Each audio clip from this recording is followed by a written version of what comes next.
recorded a ton of video this morning at the NYC Pride run, and I was so excited to mix it down and talk about it here. And when I got home, none of it had saved on my phone, which pissed me off.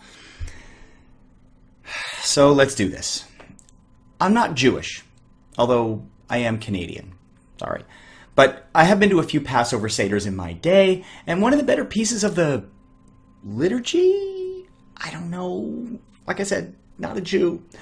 One of the better pieces of the back and forth is the question that's asked of the table, why is this night not like all other nights? Well, in that light, I asked this question. Why is this run not like all other runs? Why was the NYC Pride run more important than other runs, than even other NYC Pride runs? It might be politics, it might be, oh, who are we kidding? It's totally politics.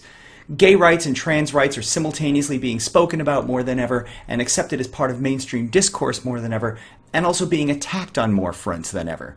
We're splitting apart as a nation in so many ways. I hope we're going to work this out. I have to believe that the loud bigots are eventually either going to die off or realize that they have, a gay friend, and they'll realize their hatred of others is silly and stupid. You have to believe that that's going to happen eventually to enough people that it's not going to matter anymore. You have to believe that, right? You do, right? Because otherwise you move to Antarctica and you build a fort, which I understand people are doing.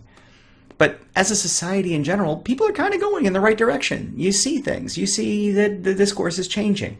It's good. It's just these small pockets of people who are screaming really loudly, like toddlers just before bedtime. They're throwing one last tantrum before they have to fall asleep and eventually grow up. So why is that? Why was this run different from all other runs? Because it was. Well, a couple of things. First, this week, in fact, last night is the 50th anniversary of the Stonewall uprising, which was the first real time that the gay community fought back against police harassment. Those riots at a mafia-owned bar in the Village in June of 1969, back then it was just known as Greenwich Village or Greenwich Village, that was generally considered to be where the gay and lesbian community found their spine and found their voice. Before that, things existed. There was a gay community clearly before that, but this is where they finally said, okay, enough. The following year, the first Pride parades happened in New York and LA and Chicago and, San Francisco, and the modern gay rights movement was born. And much like other inequalities in society, things aren't great now, but they're sure as hell better than they used to be. Homosexuality was still a mental disorder until like 1974. That's when they finally said, oh yeah, you know what, maybe this is just a thing that is an actual trait in people and not something horrible. Anyway, Stonewall is still open though. It's a National Historic Landmark. You can still drink there. I've been. It's a little divey. It's occasionally a little sketchy, but it's fine. It's absolutely fine. I'm sure tonight it's overrun with tourists because Saturday night in New York City, whoo-hoo, yeah.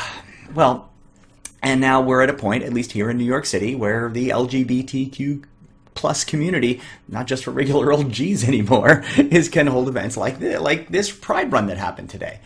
Thousands of people out for a run on a very hot Saturday morning, cripplingly hot, partly to benefit the LGBT Community Center in the West Village. They're trying to set a Guinness World Record for the biggest Pride charity run.